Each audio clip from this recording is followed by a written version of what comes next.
Joining us once again, Derrell Peel, our livestock marketing specialist here at Oklahoma State University. Derrell, as we look at the markets these last few weeks, calf prices really remain very strong. Absolutely. These calf prices, typical weaning weight calves are about $3 a pound. So we're looking at $1,500 for, steer prices, slightly less than that for heifers. And producers, I think, are just completely amazed at this point with the prices we're seeing. With those prices, what kind of marketing considerations do they need to make? Well, in general, obviously, just having something to sell is the key right now, and I think most producers are going to be able to take advantage of this, and I hope they can take advantage of it and enjoy it a little bit. Producers are getting nervous when prices get this high, even though I'm comfortable with where we are. There's good reasons why we are where we are, but we've also seen a lot of volatility in markets in general here lately. Futures markets have been reacting along with the stock markets. There's concern about Fed policy in the U.S. There's concern about all these events around the world, from Hong Kong to the Ukraine, weakness in Europe, and those things make people nervous. And so I've even heard some producers talk about selling calves early this fall. Should I pull them 2-3 weeks early, go ahead and sell them?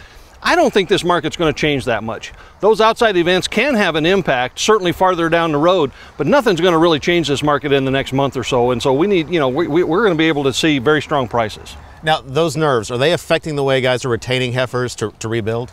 Well, I think so. I mean, there's a lot of interest in general, I think, in retention, but there's also, again, this question of what are your expectations?